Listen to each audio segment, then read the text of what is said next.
If I had $1 for every time someone told me to just get more sleep, I could buy enough caffeine to power my pancreas manually. But here's the thing, diabetes tired isn't the same as regular tired. It's biochemical, it's mental, it's systemic, and it's way deeper than most people think. Today, we're breaking down why diabetes makes you so damn tired, from what's happening inside your cells to the 180 extra decisions your brain makes every single day just to keep you alive. So if you've ever thought, why am I this exhausted all the time? Yeah, there's a reason, and it's not because you need more sleep, but maybe also you should get a little bit more sleep.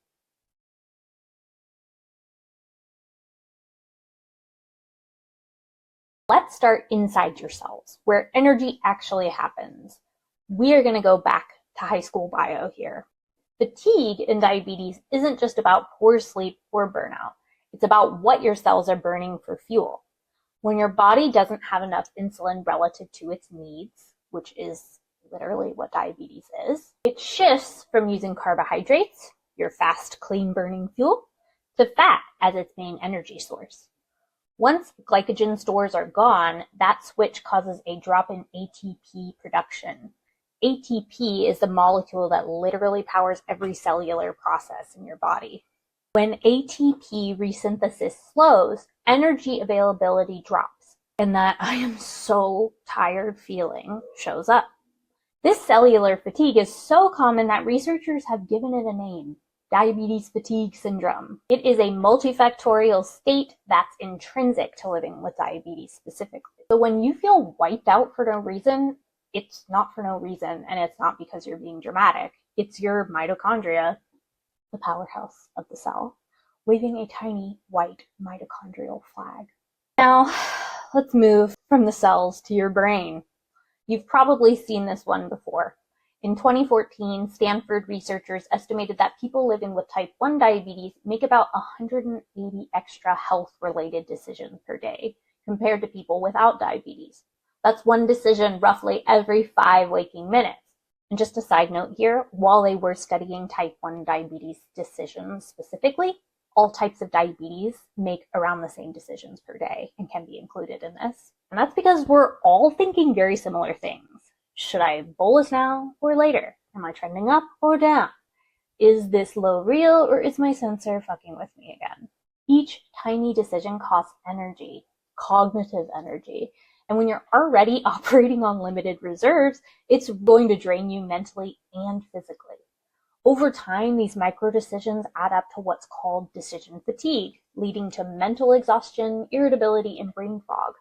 Combine that with fluctuating blood sugars, and it's a miracle any of us remember how to put our pants on in the morning. Decision fatigue isn't a mindset problem. It's neurobiology. Every choice burns glucose in your prefrontal cortex, and when you live with diabetes, you don't get to clock out of those choices.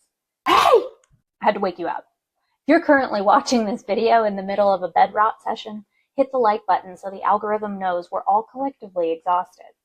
In people without diabetes, insulin levels in the portal vein, or the vein that feeds directly into the liver, spike to about 200 to 1,000 microunits per milliliter after eating.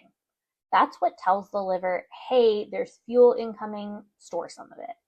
But for people using standard subcutaneous insulin therapy, either through multiple daily injections or insulin pump, insulin levels in the same vein only reach 15 to 20 microunits per milliliter.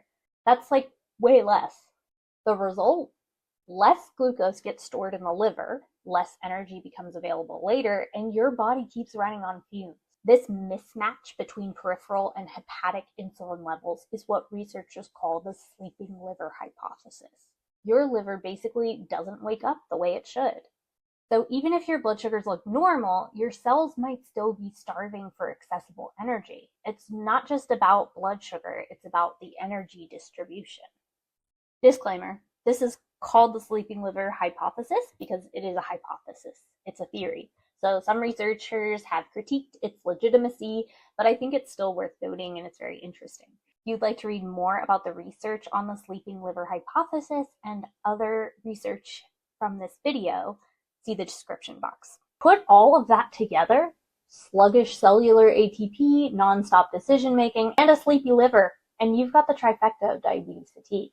That's why people with diabetes often describe their tiredness as different. It's not, I stayed up too late, and more so, it's every cell in my body forgot how to charge itself tired.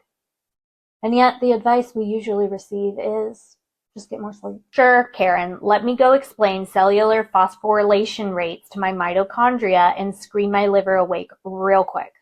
Now, at this point, you might be wondering, okay, but what do I actually do now that I know that I am a sleepy baby? Well, subscribe, like this video.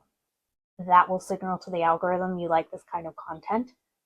Go subscribe to my Instagram because I talk a lot about the intersection of neurodivergence and diabetes management. And even if you are not somebody who is neurodivergent, this is very helpful for people who experience a lot of fatigue. So basically minimizing the amount of decisions you have to make, externalizing the reminders and things so that you are mostly an autopilot when it comes to managing your diabetes. I will see you in the next video.